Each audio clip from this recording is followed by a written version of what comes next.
Hello बच्चों, नमस्ते, नमस्कार, सलाम। आप कैसे हैं? उम्मीद है कि बढ़िया होंगे।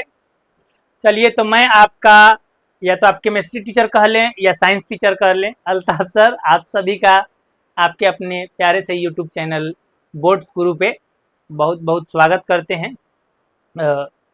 आज काफ़ी मजाकिया मूड में हम सब कोई थे। आज छुट्टी का दिन था, तो सभी जितने भी टीचर लोग हैं, वो मैथ्स वाले, बायोलॉजी वाले सर, हमारे एसएसटी वाले सर, सभी कोई एक साथ हैं। हमारे अमित सर भी हैं, बहुत सारे टीचर्स लोग हैं।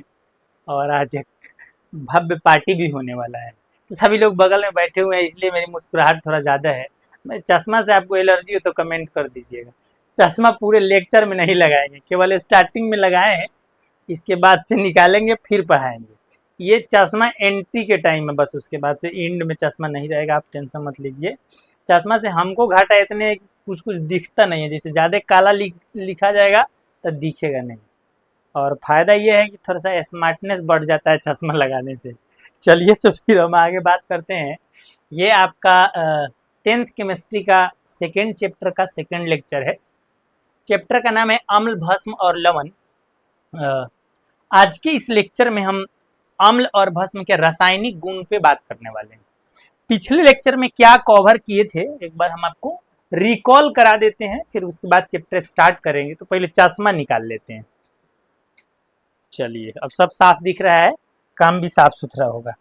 तो एक मतलब प्लेन स्लाइड लेकर के और आपको बता देते हैं कि पिछले लेक्चर में हम क्या क्या पढ़े हुए हैं।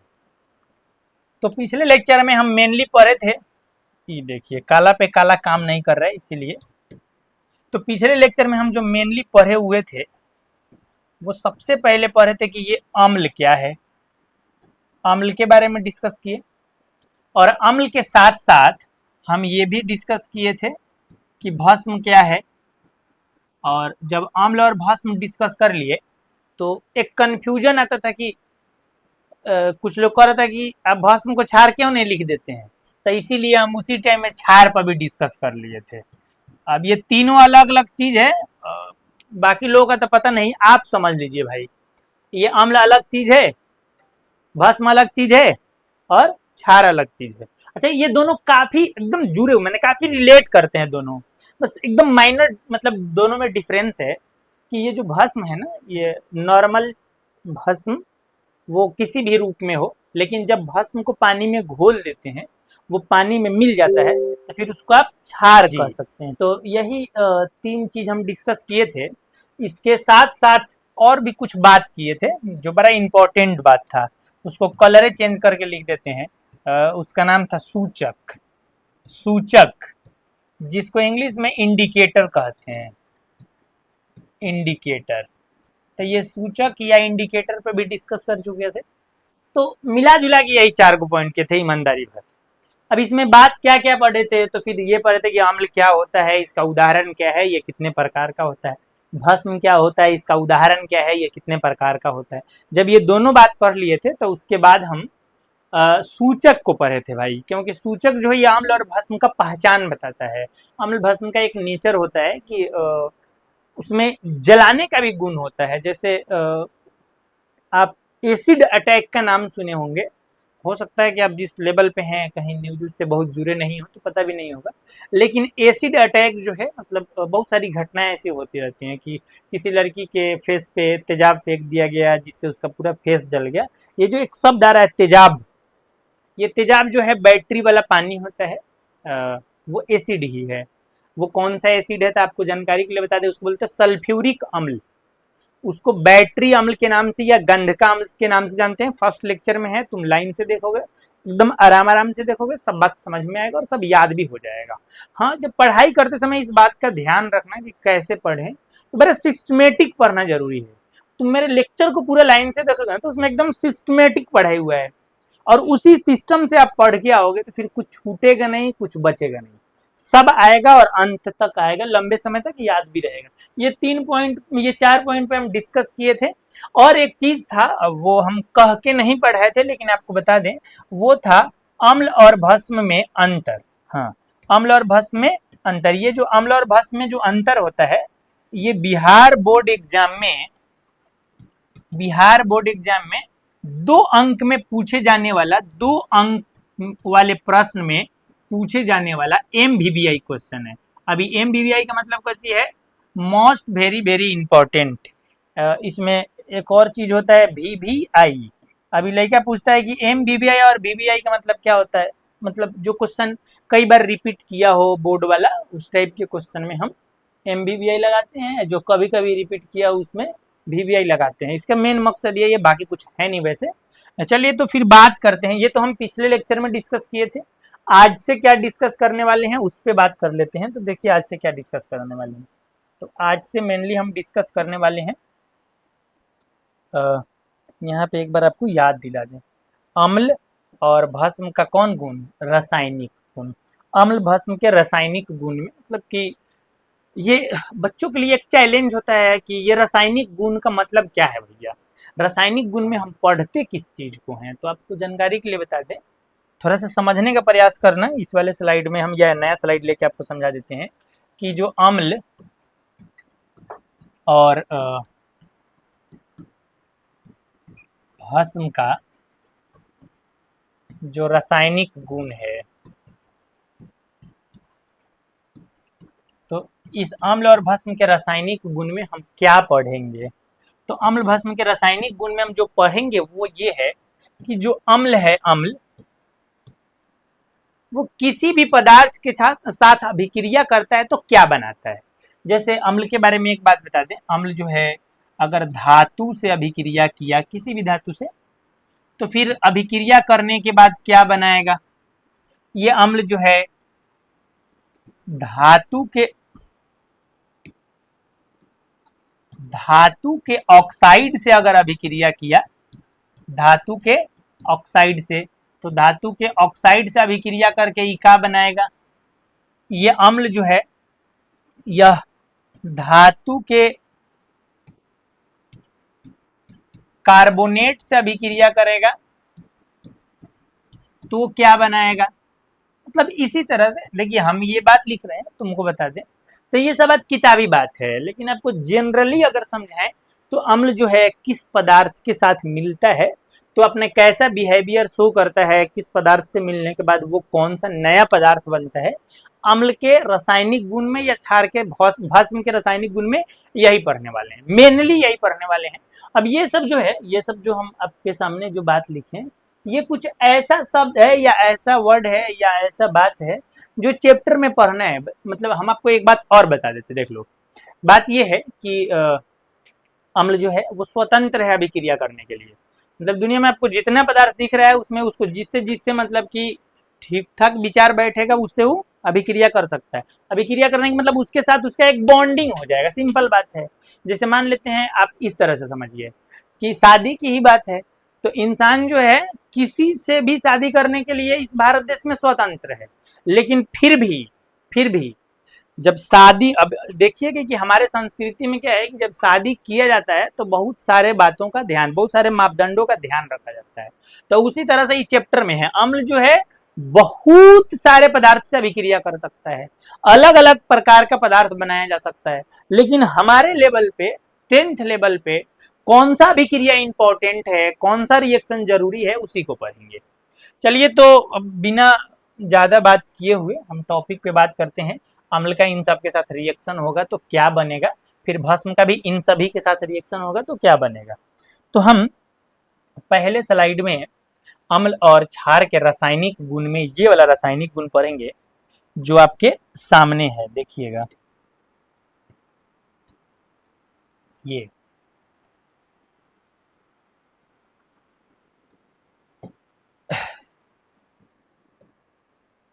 ये है धातु से अभिक्रिया। तो सबसे पहले ना कि धातु से किसकी अभिक्रिया, तो धातु से अम्ल की अभिक्रिया, धातु से भस्म की अभिक्रिया या क्षार की अभिक्रिया।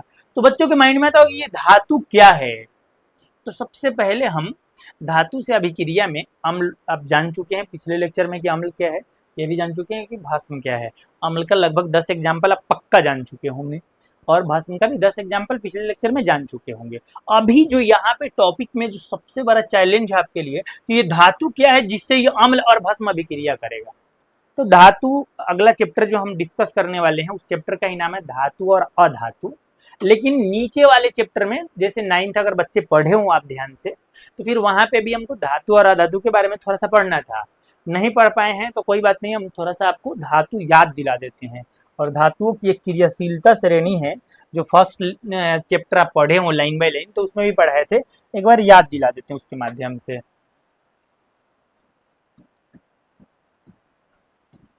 धातुओं की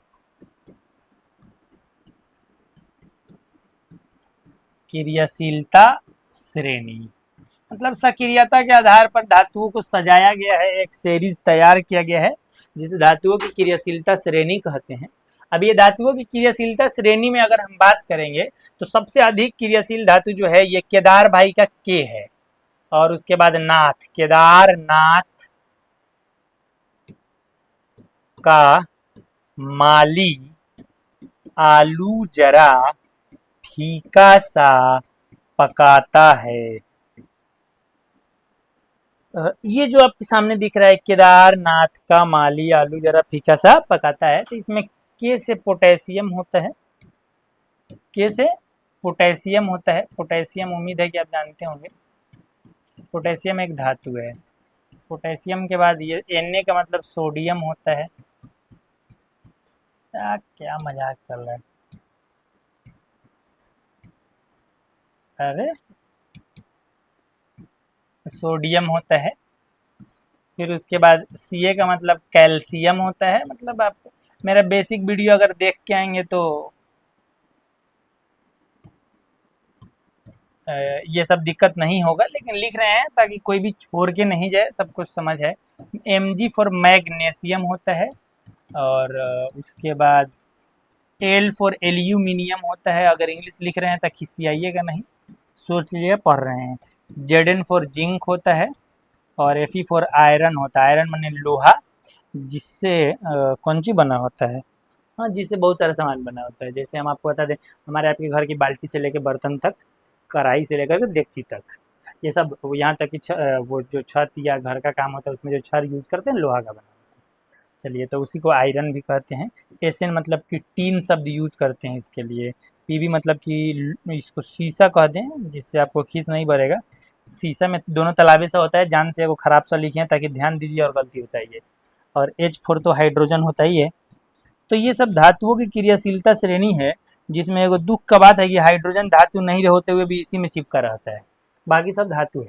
इसके अलावा और भी है, और इसका धातु की क्रियाशीलता श्रेणी में कौन है, आगे आओ। ये धातु की क्रियाशीलता श्रेणी में ये भी धातु ही है, इसका मतलब मात्र एक हाइड्रोजन धातु नहीं है, बाकी सब धातु है इसमें।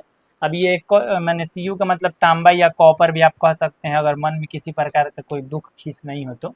Hg मतलब कि मरकरी होता है, और मरकरी के बाद Ag का मतलब करी, हाँ, सिल्वर होता है। सिल्वर माने चांदी, जो कम दाम का आभूषण बनाने वाला जो पदार्थ होता है।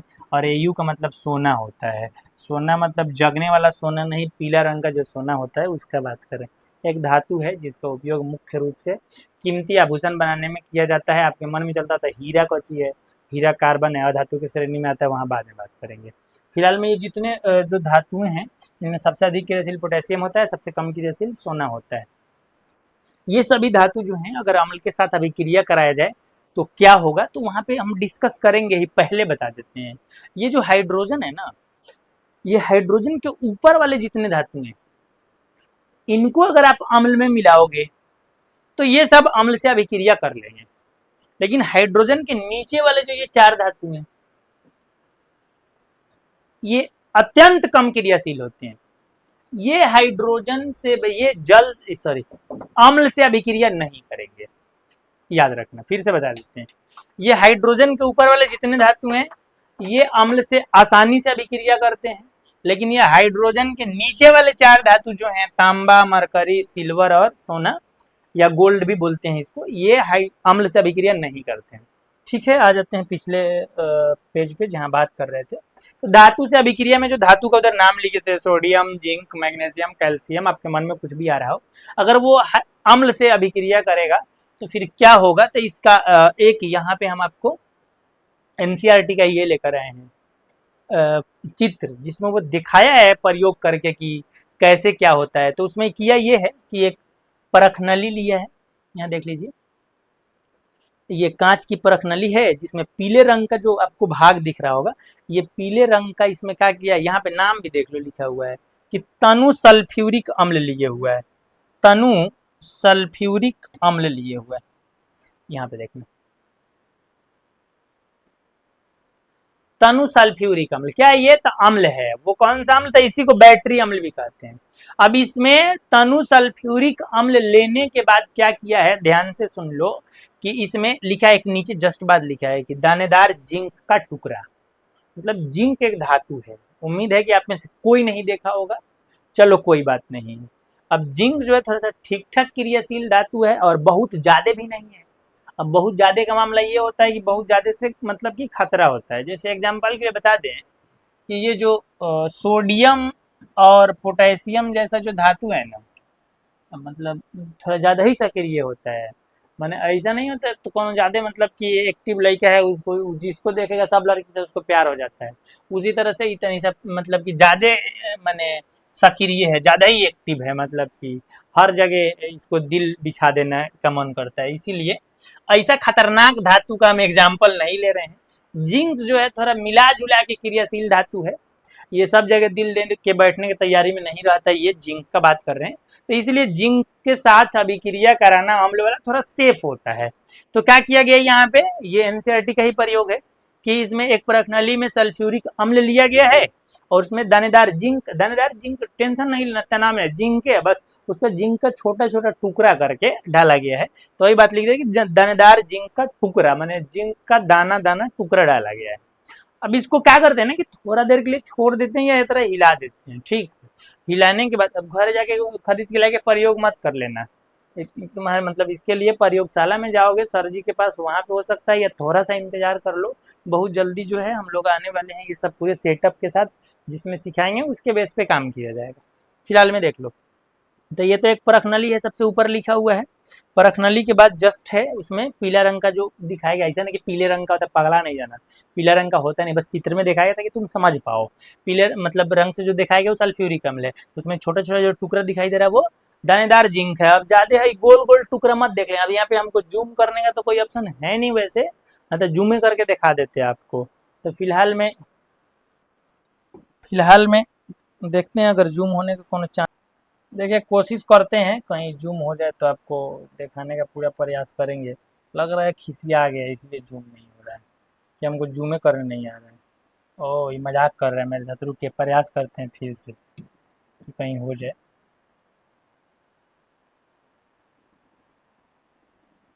चलिए अब जितना हो गया कोशिश करेंगे इसी पे आपको समझा दे, ध्यान दीजिए चुपचाप बस। अब देखिए मेरा कहना ये है कि परखनली में सल्फ्यूरिक अम्ल रखा है, दानेदार जिंक है।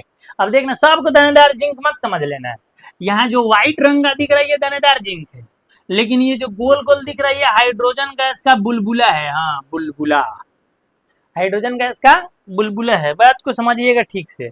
अब ये हाइड्रोजन गैस का बुलबुला कहाँ से आ गया, आप तो मैंने ऐसा कुछ डाल भी नहीं किए थे, दो चीज भी डाले हैं, एक तनी सल्फ्यूरिक अम्ल है और एक दानेदार जिंक का टुकड़ा था। बात ये है कि जब ये दोनों मिलता है, मैंने तनु, अच्छा तनु काहे यूज किए हैं, पिछले चैप्टर में बताया क्या है, पानी मिला हुआ अम्ल जो होगा उसको तनु अम्ल कहेंगे, एकदम सोखर अम्ल होगा उसको सांद्र अम्ल कहेंगे, तनाव में नहीं रहिए।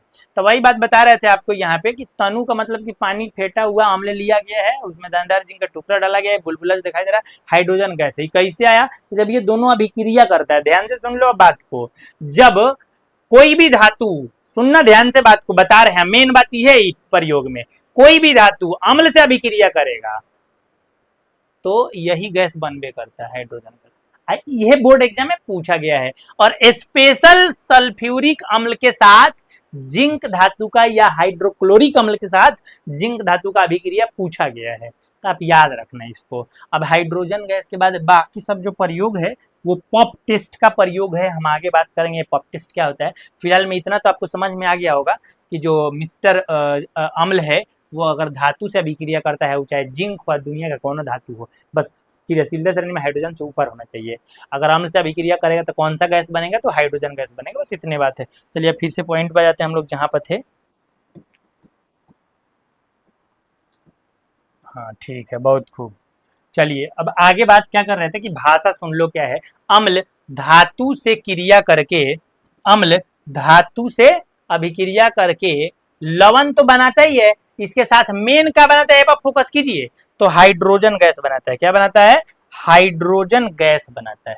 तो अब ये कैसे, मतलब कि हम इसका जिक्र करेंगे, तो यहाँ रिएक्शन देख लो, अम्ल प्लस सॉरी धातु अब प्लस अम्ल, तीर का चिन्ह, लवण प्लस हाइड्रोजन, माने हम तनी सा और अच्छा बात लिखना चाहें तो गैस लिख देंगे, हाइड्रोजन गैस के रूप में निकलता है। इसका एक एग्जांपल दिया है Zn प्लस HCl, तो ZnCl2 प्लस H2, इसी H2 का मतलब होता है हाइड्रोजन गैस। इतना जल्दी छोड़ के नहीं जाएंगे, आराम से सीखो।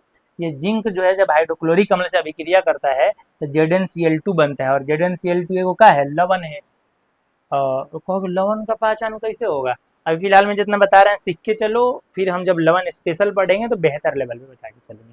चलो ठीक है, इस टाइप का कोई भी अगर सूत्र देखा था, ZnCl2, KCl, MgCl2, NaCl, ZnSO4, H2SO4 नहीं सॉरी, CsSO4, इस टाइप के जितना भी धातु के साथ अगर कोई भी अधिकतर धातु के साथ कोई ऋण मूलक आ रहा है तो अधिकतर लवण ही होता है, बस कोई कोई क्या हो जाता है तो अम्ल के श्रेणी में आ जाता है। चलिए ठीक है, एक रिएक्शन और भी रिएक्शन कहेंगे तो हम कहाँ दिखा दें, यहीं पे कोशिश करते हैं दिखाने का, देखिएगा।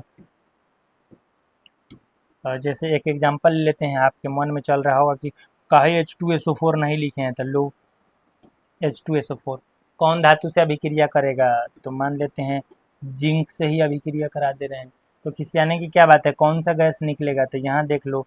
सबसे पहला बात ये है, ध्यान से सुनिए, जिंक जो है, जिंक हाइड्रोजन को प्रतिस्थापित कर देगा तो हाइड्रोजन गैस बनेगा, और जिंक के साथ यौगिक बनेगा ZnSO4 प्लस कौन गैस, तो हाइड्रोजन गैस। अब क्या है कि ZnSO4 को जिंक सल्फेट कहते हैं, खिसियाइएगा नहीं, जिंक सल्फेट। अब जिंक सल्फेट क्या है, तो लवण के श्रेणी में आता है। जिंक सल्फेट किसके श्रेणी में आता है, लवण के श्रेणी में। ये कौन सा गैस निकला था, हाइड्रोजन गैस निकला।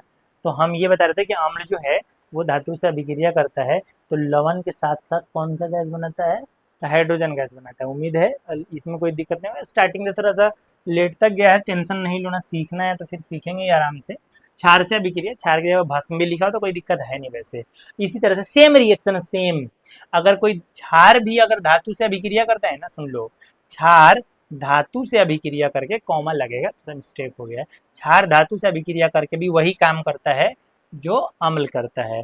क्या क्या करता है, तो लवण और हाइड्रोजन गैस बनाता है। इस वाले रिएक्शन को ना तुम पूरी जिम्मेदारी से देख लेना। ये क्षार का धातु से अभिक्रिया का सबसे मतलब कि टफ रिएक्शन इसलिए माना जाता है 10th क्लास लेवल के लिए, बच्चा सोचा ही नहीं होता कि बनेगा कौन चीज, कहीं पहला चैप्टर तुम ठीक से पढ़ के आए नहीं हो तो क्या बनेगा, तो याद कहाँ से रहेगा। तो अगर पहला चैप्टर पढ़ लेते तो तुमको ईमानदारी भर बता रहे तब वही नहीं बनता तुमसे, क्योंकि पहला चैप्टर में वाला रिएक्शन पढ़ा ही नहीं है। तो यहाँ ध्यान से देख लो, इस जगह हैशटैग लगा रहे हैं और ध्यान देना तुम बाबू। अच्छा कौन कलर से लगा ले हैशटैग, तुम्हारा ही बात मानते हैं। चलो ये देख, गुलाबी गुलाबी कलर जिससे आपको ज्यादा प्यार है ये कलर लगा देते हैं। अभी वाला रिएक्शन ध्यान से देखिए, जब सोडियम हाइड्रोक्साइड की अभिक्रिया जिंक धातु से कराते हैं तो इसका नाम होता है sodium zincate, sodium zincate plus hydrogen gas, ये बनता है। थोड़ा आप इसको याद रखिएगा, बहुत इंपॉर्टेंट है, नहीं तो घबरा जाएगा। इसके अलावा और भी रिएक्शन हो सकता है, आप टेंशन मत लीजिएगा, दिया है कि एनसीईआरटी वाला भी एक को दिया है, आराम से सीख के चलिए, बस इंपॉर्टेंट रिएक्शन में इसको ले करके चलना। अच्छा इसमें अभी इतना पूरे स्लाइड में हम क्या बात किए हैं, बस इतने बात किए हैं। अम्ल धातु से अभिक्रिया करके लवण और हाइड्रोजन गैस बनाता है, अम्ल धातु से अभिक्रिया करके लवण और हाइड्रोजन गैस बनाता है। भस्म, अच्छा नहीं लिखा है, लिख देते हैं, भस्म का भी सेम कंसेप्ट है। भस्म भी किससे, तो धातु से अभिक्रिया करेगा, फिर क्या बनाएगा, तो वही जो हम सोच रहे हैं, लवण प्लस हाइड्रोजन गैस। भैया अगर दूसरा कुछ बना दिया तो चीटिंग किया है, ऐसा नहीं करना चाहिए। ठीक है आगे बात करते हैं, ये तो हमको लिखवा दिए थे। हाँ वो आपको बताए थे ना कि मतलब जब धातु अम्ल से अभिक्रिया करता है तो एक टेस्ट भी दिखाना होता है, हाइड्रोजन गैस निकलता है। तो हाइड्रोजन गैस निकलता है, उसके निकलते हुए हाइड्रोजन गैस के पहचान के लिए कि कौन सा गैस निकल रहा था, हाइड्रोजन गैस के पहचान के लिए एक टेस्ट एनसीईआरटी वाला दिया है जिसका नाम है पॉप टेस्ट। कौन टेस्ट नाम है, पॉप टेस्ट, देख लीजिए वहां लिखा है पॉप टेस्ट। कभी हिंदी में बतियाइए, कुछ हिंदी में बतियाइए, पॉप टेस्ट को पॉप जांच कह देंगे, और क्या कर सकते हैं, काहे नाम पर और कुछ नाम काहे नहीं पड़ा, क्योंकि लॉलीपॉप से ही टेस्ट बनता है ना, इसी को इसीलिए इसको पॉप टेस्ट कहते हैं, लेकिन इस बात कुछ है नहीं। लेकिन ये बात सही है कि इसका नाम पॉप टेस्ट क्यों पड़ा। तो इसका पॉप टेस्ट नाम इसलिए पड़ा ना कि जब हाइड्रोजन गैस निकलता है या जांच करते हैं तो उसमें जो आवाज आता है ना, साउंड, वो पट पट का आवाज आता है। वैज्ञानिक लोग कान में हेडफोन लाके सुना था तो उन लोगों को पॉप सुना गया था, इसीलिए टेस्टवे का नाम रख दिया कौन सी, पॉप टेस्ट। तो लॉलीपॉप नहीं याद करना, पॉप टेस्ट हाइड्रोजन का पहचान बताता है। अब समझो होता कौन सी है। हम आपको पिछले जस्ट 1 मिनट पहले बताए हैं कि जब किसी भी अम्ल में अगर धातु का टुकड़ा डालेंगे तो कौन सा गैस का बुलबुला बनेगा, हाइड्रोजन गैस का। अब ये बन के ये बैठ के खाना पानी थोड़े मांगेगा, बाहर निकलेगा, गैस तो उड़े करेगा, हल्का होगा तो अब ये बाहर निकलेगा। तो क्या किया गया, एनसीईआरटी द्वारा एक कांड किया गया, कांड नहीं प्रयोग किया गया, ध्यान दीजिएगा। इस किए गए कांड को क्रियाकलाप कहते हैं, ठीक है। क्रियाकलाप के माध्यम से समझाया गया है। क्रियाकलाप कहाँ किया गया है, तो एनसीईआरटी किताब में। ऐसा ना हो कि जाके केस करवा दो कि सर कह रहे हैं कांड किए, कांड नहीं, क्रियाकलाप किया। क्रियाकलाप क्या किया है कि जो परखनली था इसमें रबर का ढक्कन लगा के और एक पाइप लगाया गया, पाइपों का नाम लिखा गया एकदम, मतलब खूब बना चुना के प्रवाह नली। अभी जो पाइप लगाया गया है, यहाँ रबर का जो ढक्कन लगाया गया है जिसको कॉर्क कह सकते हैं आप, ये पाइप ऐसा है, रबर का ढक्कन ऐसा है कि इसमें बाहर से क्या ना लीक नहीं होने देगा, जो भी गैस बना ये पाइप से जाएगा। अब ये पाइप से ही लेकर के कहाँ गया, ये वाला पाइप जो है इस गैस को लेकर के चलाया है देखो टब में। अभी टब का काम क्या चीज है, तो इस टब में क्या किया गया, आप अच्छा से सुनिएगा।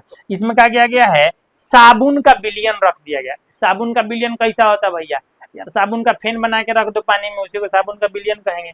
अब क्या हुआ, साबुन का विलयन रखा गया है। अच्छा काहेला रखा गया भैया, गजब बात है, इतना नहीं समझते हो। देखे हो कभी हुए तरह एगो लगा के फूकते हैं तो उड़ जाता है, तो उस साबुन या शैम्पू को क्या करते हैं, पनिया में घोल देते हैं, ठीक है। एगो हई रख के एगो गोल बना लेते हैं, ठीक है। वो गोल बनाने के बाद कहाँ ऐसा कौन उपाय है यार, ऐसा तो कौन उपाय दिख नहीं रहा। लीजिए लीजिए, कोई उपाय नहीं है तो कौन जुगाड़ लगा देते हैं। बिहारी हैं तो जुगाड़ तो खून में शामिल होगा। देखिए क्या करते हैं, आप ध्यान से सुनिएगा। करते ही यही तरह का एगो डिजाइन तैयार कर लेते हैं। एगो क्या करते हैं, बर्तन में ध्यान से सुनना कि शैम्पू या साबुन को घोल देते हैं, इसको में डुबा करके जब इसमें आ जाता है तरह के फूक देते हैं, तब बलून बन के निकलता है।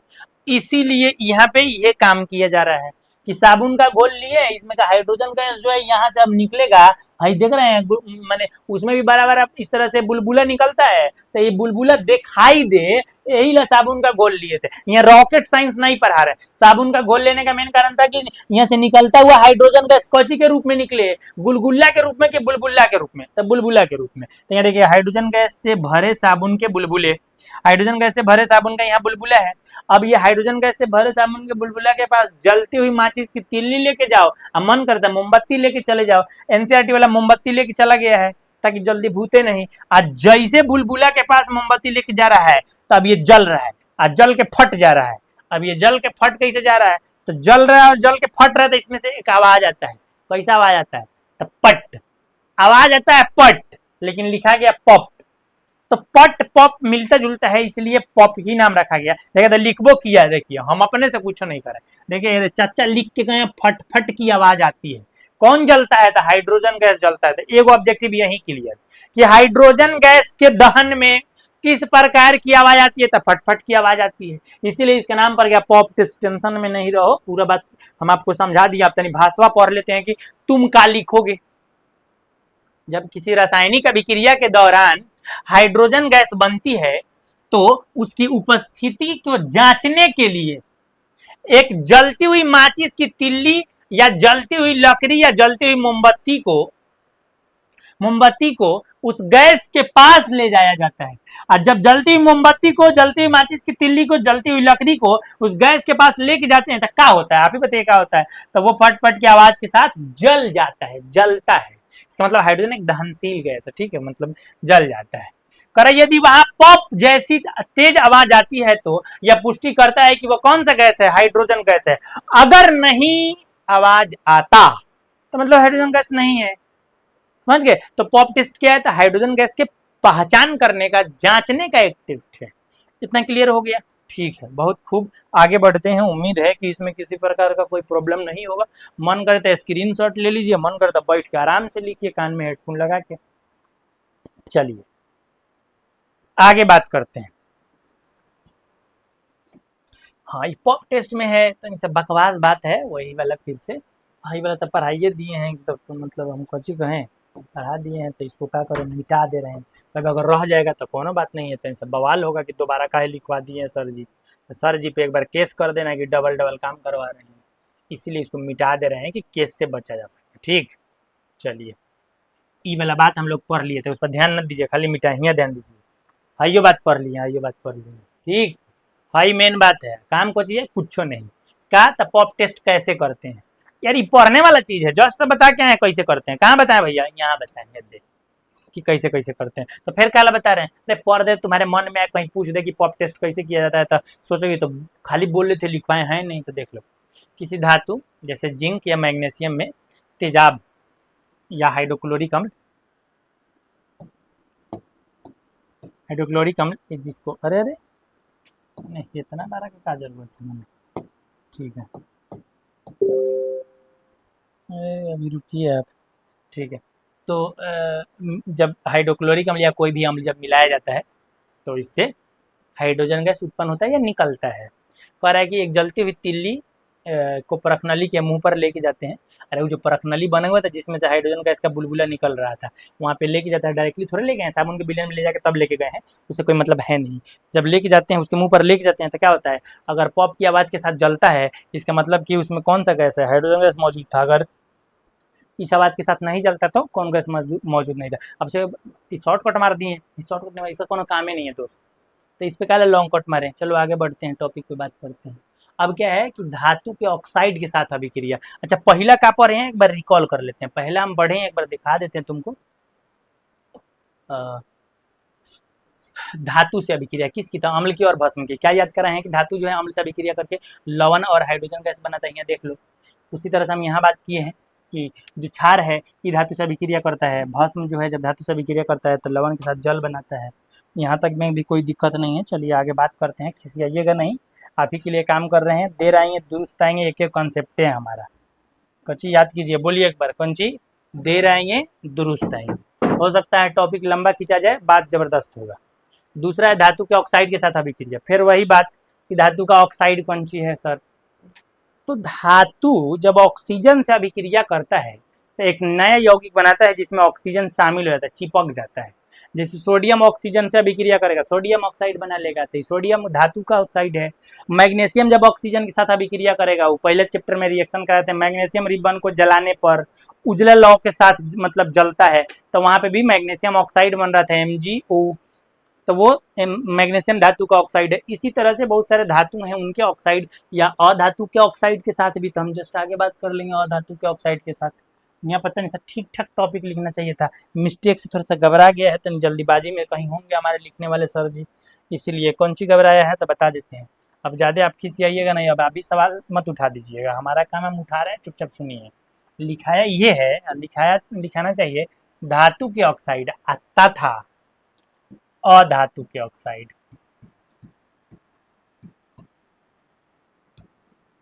अधातु के ऑक्साइड के साथ अभिक्रिया।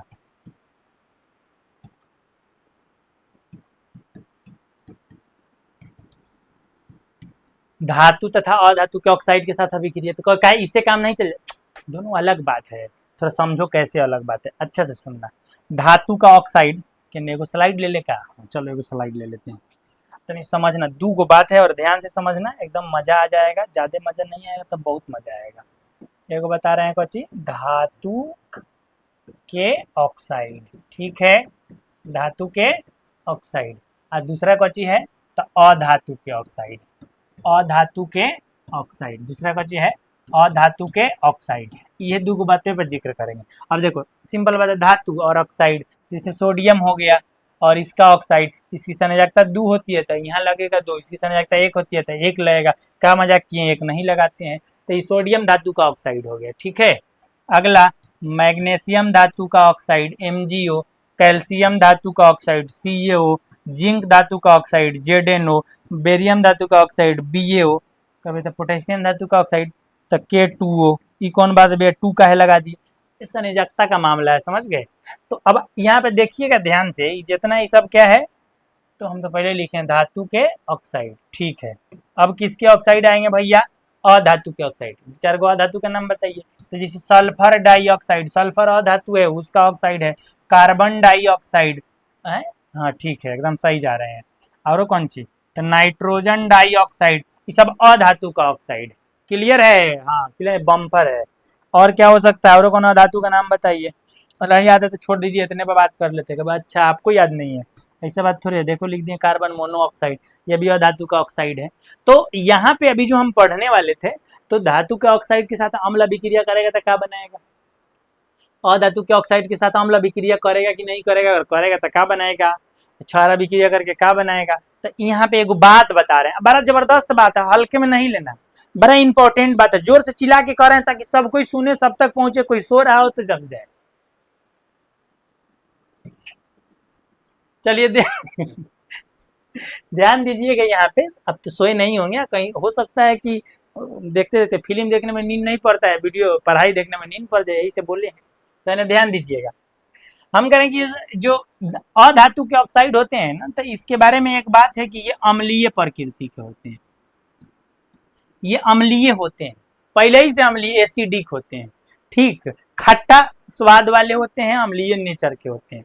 और जो भले जो धातु के ऑक्साइड हैं ये क्षारीय प्रकृति के होते हैं। कौन प्रकृति के होते हैं, क्षारीय प्रकृति के। हेलो ध्यान दीजिए, कौन प्रकृति के होते हैं, तो क्षारीय प्रकृति के होते हैं। बड़ा इंपॉर्टेंट बात है, लीजिए है ना, डबल हैशटैग लगा देते हैं, आपके मन का बात और हमारे साथ, यहाँ भी वही बात लगा देते हैं, 3 गो हैशटैग।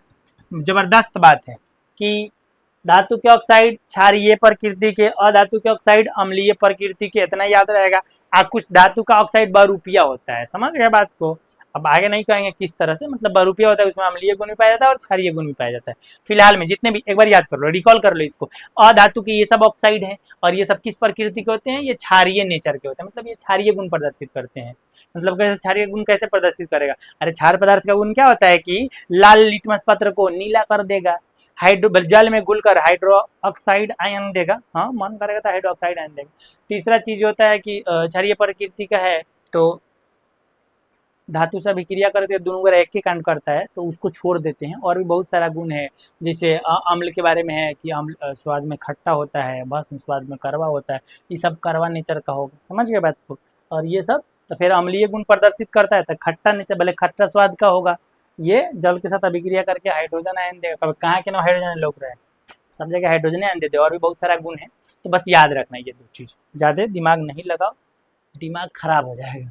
चलो ठीक है, तो हम बात करें धातु के ऑक्साइड और अधातु के ऑक्साइड के साथ अभिक्रिया। तो अम्ल और भस्म का बात करिए, ऑलरेडी अम्ल है तो अम्ल से अभिक्रिया नहीं करेगा, बात समझिए ध्यान से।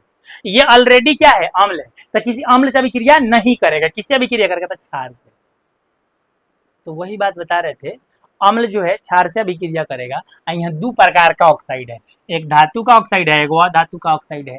अभी दोनों में से क्षार कौन है या क्षारीय नेचर का कौन है, तो अभी ये तो बताए हैं। यहाँ देख लीजिए, कहने कर देखिएगा, यहाँ देखिए क्षारीय नेचर का कौन है, धातु का ऑक्साइड। तो वही बात हम आपको बता रहे थे कि अम्ल किससे अभिक्रिया करेगा, तो क्षारीय नेचर वाले धातु के ऑक्साइड से। तो भाषा आपके सामने है कि धात्विक ऑक्साइड या धातु का ऑक्साइड जब अम्ल से अभिक्रिया करता है तो लवण के साथ साथ जल बनाता है, रिएक्शन याद रखिएगा।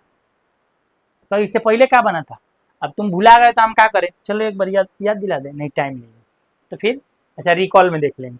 उसी तरह से यहाँ देखना चाहिए, क्षार जो है ऑलरेडी क्षार है, तो ये धातु के ऑक्साइड से तो अभिक्रिया नहीं करेगा। क्यों नहीं करेगा, इसलिए नहीं करेगा कि ऑलरेडी क्षार है।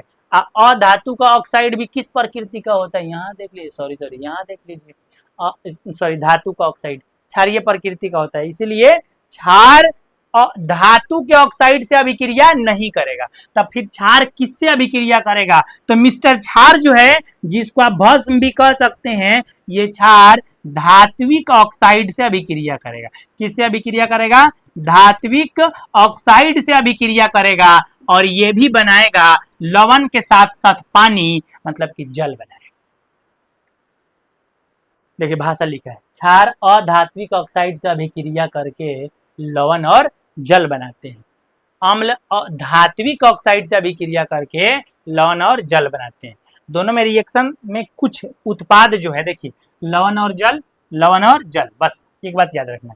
यहाँ पे अभिकारक कौन कौन है, तो धातु के ऑक्साइड किससे अभिक्रिया कर रहे हैं? अम्ल से। यहाँ पे अभिकारक कौन कौन है? तो क्षार किससे अभिक्रिया कर रहे हैं? अधातु के ऑक्साइड से। लेकिन इसका जो प्रोडक्ट है वो सेम होता है। गलती से देखिए यहाँ पर, हाँ गलती नहीं, सॉरी, यहाँ पे ठीक होता है, ये है। अब रिएक्शन एक कहोगे, एग्जांपल देखिए, धातु का ऑक्साइड जैसे जिंक का ऑक्साइड ZnO, फिर प्लस अम्ल, अम्ल के रूप में HCl लिए हैं, दोनों अभिक्रिया किया था, इसका Zn, इसका Cl, ZnCl2। अब एगो लड़का पहला चैप्टर पढ़ने के बाद भी टेंशन में है कि सर जी यहाँ Cl एगो है, यहाँ 2 कहाँ से आ गया? तो ये सब तो पीछे का बात है। अब जाके आपसे सजेस्ट करेंगे कि फर्स्ट चैप्टर का बेसिक लेक्चर जरूर देखिए कि 2 कहाँ से आ गया, कौन भूत ला के रखा है, वो पता चल जाएगा। तो ZnCl2 आप इसमें का H है, इसमें का O मिलके क्या बना लिया? H2O। सेम रिएक्शन जब कैल्शियम, भले कार्बन डाइऑक्साइड क्या है तो ये अधातु का ऑक्साइड है, कैल्शियम हाइड्रोक्साइड क्या है तो क्षार है, अभिक्रिया करेगा तो कैल्शियम कार्बोनेट जो लवण का काम करता है और जल बनाएगा। ज़्यादा भांग दिए का नहीं, ठीक ठाक है। उम्मीद है इसमें किसी प्रकार का कोई प्रॉब्लम नहीं होगा। एगो स्टार पॉइंट का जबरदस्त लेवल का बात पीला रंग से दिखाते हैं ताकि आपको भी हल्दी लग जाए। और वो बात ये है कि नहीं है बाबू, हाँ यहाँ पे है, देखिए ये वाला बात। तो ऐसा और मैंने थोड़ा सा इसको ठीक ठाक कर देते हैं ताकि आपका ध्यान ज़्यादा है। यहाँ पे देखिए, इसको पढ़ेंगे। धात्विक ऑक्साइड क्षारीय प्रकृति के होते हैं, जबकि अधात्विक ऑक्साइड अम्लीय प्रकृति के होते हैं। 2 को बात से क्वेश्चन पूछता है, रिएक्शन आपके सामने है, आप देख लीजिएगा। चलिए आगे बात करते हैं। अगला हमारा पॉइंट होगा तीसरा। 4 गो ही पॉइंट पे डिस्कस करने हैं। तीसरा है धातु के कार्बोनेट से अभिक्रिया। अब ये धातु का कार्बोनेट कौन होता है? तो जैसे धातु का ऑक्साइड है वैसे ही धातु का कार्बोनेट है। यहाँ धातु कार्बोनेट का नाम लिखते हैं, धातु कार्बोनेट का कुछ नाम लिख देते हैं ताकि आपके माइंड में रहेगा। अब वो धातु कार्बोनेट कौन कौन सा यूज होता है या होता है ये देख लीजिए। तो जैसे कैल्शियम कार्बोनेट क्या है? धातु का कार्बोनेट है। जिंक कार्बोनेट क्या है? तो धातु का कार्बोनेट है। मैग्नीशियम कार्बोनेट क्या है? तो धातु का कार्बोनेट है। पोटेशियम कार्बोनेट, पोटेशियम कार्बोनेट क्या है? ये सब धातु का कार्बोनेट है, ठीक है। चलिए, तो धातु के कार्बोनेट के साथ अभिक्रिया है, ये सब में से कौन अभिक्रिया करेगा? किससे? तो अम्ल से और भस्म से। तो दुख का बात है, आधा अक्षर में लिखा हुआ समाप्त है कि जितना भी धातु का कार्बोनेट है क्षार उससे अभिक्रिया नहीं करता। देखते हैं कॉमा लगना चाहिए, नहीं लगा है तो कोई बात नहीं है, आप लगा दीजिए। अगर हम नहीं लगाया था तो थोड़ा सा गलत काम कर रहे हैं, आप लगाना चाहिए। तो क्षार जो है ना, तो मीनिंग बदल जाएगा, समझ गए? तो थोड़ा सा याद रखिएगा, क्षार धातु के कार्बोनेट से अभिक्रिया नहीं करता है। ये सबसे रिएक्शन नहीं करता। काहे नहीं रिएक्शन करता? हम मान लेते हैं कि जिससे मेरा जोड़ी नहीं मिलेगा, एगो बात कह रहे हैं, जिससे मेरा मन नहीं बैठे उससे हम शादी जबरदस्ती कर लें, नहीं करेंगे, वही बात है। अब यहाँ पे देखिए, ये भाई साहब का जोड़ी इन सबसे बैठ जाता है। अब देखिए अम्ल जो है ये धातु के कार्बोनेट से अभिक्रिया कर लेता है और 3 गो रिएक्शन है। देखिए धातु का कार्बोनेट अम्ल से अभिक्रिया करता है तो लवण तो बनबे करेगा, जल और कार्बन डाइऑक्साइड बनता है। देखिए इसके लिए भी एगो टेस्ट पढ़ेंगे, उसका नाम है चूना पानी टेस्ट। कौन टेस्ट? चूना पानी टेस्ट। अच्छा मिट गया, कौन बात नहीं, फिर भी याद रखिए कौन टेस्ट? तो चूना पानी टेस्ट। आगे सुनिए, धातु का कार्बोनेट अम्ल से अभिक्रिया करके लवण बनाता है। कौन सा लवण बनाएगा? विभिन्न प्रकार का लवण बनाएगा। अलग अलग प्रकार का कार्बोनेट लेंगे, अलग अलग प्रकार का अम्ल लेंगे तो अलग अलग प्रकार का लवण बनेगा। तनाव मत रहिएगा, बस जल H2O ही बनेगा। जल का और कोनो सूत्र होता नहीं है। अभी ना कि भैया जमे हुए जल का क्या सूत्र होगा, नाली वाले जल का क्या सूत्र होगा, समुद्र वाले जल का क्या सूत्र होगा, सबका सूत्र H2O होता है, ठीक है। अब वही बात करें, सुनिएगा, धातु कार्बोनेट जैसे यहाँ सोडियम कार्बोनेट दिया है प्लस अम्ल तो HCl दे दिया है, और यहाँ जब अभिक्रिया किया है तो इसमें का N है, इसमें का Cl, NaCl क्या बना लेता है? NaCl लवण, NaCl लवण बना दिया, अब प्लस H2 प्लस CO2 संतुलित करने आप जानते हैं। उस तरह से एक है पोटेशियम कार्बोनेट, ये क्या है? धातु कार्बोनेट है। अम्ल ले लिया है H2SO4, इससे रिएक्शन किया है तो बनाया इसका K2 है, इसका SO4 प्लस जल प्लस कार्बन डाइऑक्साइड। इस तरह से बनता है। माने अम्ल जो है धातु कार्बोनेट से अभिक्रिया करके लवण, जल और कार्बन डाइऑक्साइड बनाता है, और क्षार जो है धातु कार्बोनेट से अभिक्रिया नहीं करता है। और एक लास्ट पॉइंट हम डिस्कस करने वाले हैं, वो है आपके सामने धातु के बाइकार्बोनेट की अभिक्रिया। कहोगे कार्बोनेट तो ठीक था, अभी बाइकार्बोनेट कौन चीज है? तो ऐसा कार्बोनेट जिसमें बाई लग जाता है उसे बाइकार्बोनेट कहते हैं। अब ये बाई कैसे लगता है? देखिए, आप जो बाई का सोच रहे हो बाई नहीं लगता है। सुनिएगा बात को ध्यान से, सीखने को मिलेगा जरूर। कौन सा ठीक है, एक बात बता रहे हैं कौन सी, तो बाई कार्बोनेट।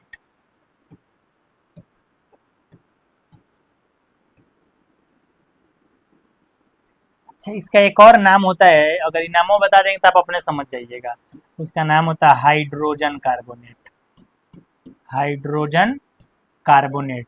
तनाव में नहीं रहो, कार्बोनेट का सूत्र बताते हैं क्या होता है।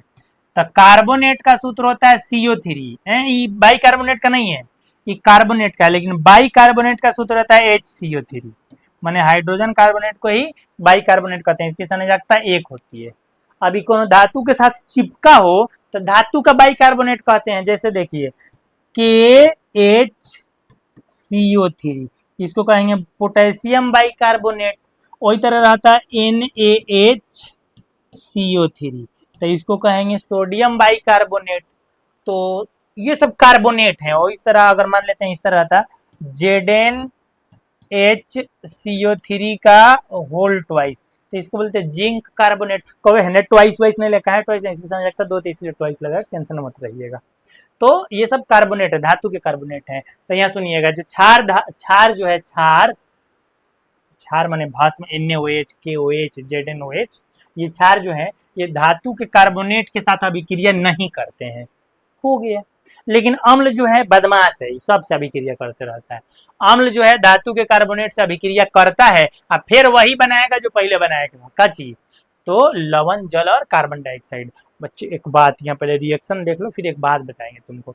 जैसे NaHCO3 सोडियम बाइकार्बोनेट, ये क्या है? तो धातु का बाइकार्बोनेट है। HCl क्या है? अम्ल है, अभिक्रिया करेगा तो NaCl जल और कार्बन डाइऑक्साइड, तीन को पदार्थ बनिए रहा है। रिएक्शन जरूर याद रखना दोस्त, एग्जाम्पल वाला रिएक्शन जरूर याद रखना। उम्मीद है यहाँ तक में किसी प्रकार का कोई प्रॉब्लम नहीं है, ये भी आपको समझ में आ गया होगा। तो आज के लेक्चर में हम इतना ही डिस्कस करने वाले थे, लेकिन एक पॉइंट और बचा हुआ है, तो सीधे सीधे पूछा है, तो इसको तो छोड़ के जा ही नहीं सकते हैं। थोड़ा सा और बस लास्ट ही है, बस इतना तो डिस्कस कर ही लेते हैं भाई। इसको थोड़ा सा हम हाईलाइट भी कर देते हैं, तो जबरदस्त है और सीधे सीधे पूछा है, पता नहीं। हाँ, ये वाला जी, इस पे हमारा फोकस ज्यादा होना चाहिए। किस पे सर? तो आपके सामने जो है,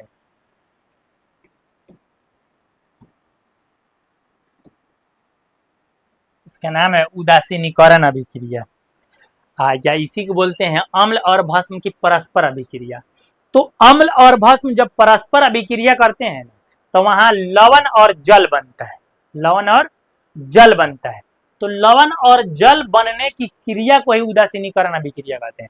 जैसे एग्जांपल के लिए समझिए, HCl क्या है? एक अम्ल है, और NaOH एक क्या है? तब भस्म है। तो जब HCl और NaOH परस्पर अभिक्रिया करेगा, HCl और NaOH परस्पर अभिक्रिया करेगा, तो देखिएगा का बनाएगा। थोड़ा सा ऐसा होता नहीं है, लेकिन देखिए इसमें कहीं धन मूलक, इसमें कहीं ऋण मूलक, इसमें कहीं धन मूलक, इसमें कहीं ऋण मूलक। क्या करते हैं? अभिक्रिया बनेंगे द्विविस्थापन अभिक्रिया, आयनों का विनिमय।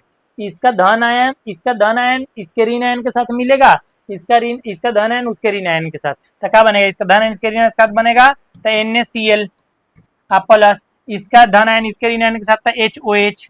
अब HOH पर खिसियाइएगा नहीं, HOH को ही क्या कहते हैं? H2O कहते हैं। HOH को ही क्या कहते हैं? H2O कहते हैं। तो यहाँ NaCl प्लस क्या बन रहा है? तो H2O बन रहा है। इसी क्रिया को लवण का काम करेगा और ये जल का काम करेगा। वही बात कर रहे हैं कि अम्ल जब अम्ल और भस्म परस्पर अभिक्रिया करते हैं तो लवण और जल बनता है। इस अभिक्रिया को उदासीनीकरण अभिक्रिया कहते हैं। आपके सामने अम्ल और भस्म परस्पर अभिक्रिया करके लवण और जल बनते हैं, जिसे उदासीनीकरण अभिक्रिया कहते हैं। उदाहरण के लिए Cl + NaOH यहाँ रिएक्शन लिखा हुआ है। तो अच्छा, ये देख के उतारे हैं का? ऐसा भी बात नहीं है, दूसरा भी रिएक्शन बताया जा सकता है। अगर आपके मन में कुछ चल रहा हो तो आपका संदेह दूर करें तो दूसरा रिएक्शन ले लेते हैं, जैसे H2SO4 अब प्लस ZnOH ले लेते हैं। क्या यार, ZnOH ले लेते हैं। अभी रिएक्शन करेगा तो देखिए, इसका धन मूलक इसके ऋण मूलक के साथ था ZnSO4 माने जिंक सल्फेटिक, इसका काम कर रहा है लवण का, इसका H2, इसका H है, इसका OH, तो बना लेगा जल। कितना लेकर टेंशन में भाग रहे हैं, भूलकिया के H2 है। अरे बच्चा संतुलित करोगे तो हो जाएगा, यहाँ से H प्लस आयन, यहाँ से OH माइनस आयन मिल करके जल ही बनाएगा। तो ये भी एक क्या है, उदासीनीकरण अभिक्रिया का एग्जाम्पल है। ये बोर्ड एग्जाम में 2 मार्क्स में पूछा हुआ क्वेश्चन है कि उदासीनीकरण अभिक्रिया। अभी हमको पढ़ना था चूना पानी टेस्ट, चूना पानी टेस्ट। तो चूना पानी टेस्ट का स्लाइड नहीं आया है, बात तो करिए लेंगे लेकिन उसका चित्र नहीं देखा पाएंगे। बस इतना बता देते हैं चूना पानी टेस्ट में क्या होता है। तो कार्बन डाइऑक्साइड गैस निकलने का जो जांच किया जाता है ना, उसे ही चूना पानी टेस्ट करते हैं।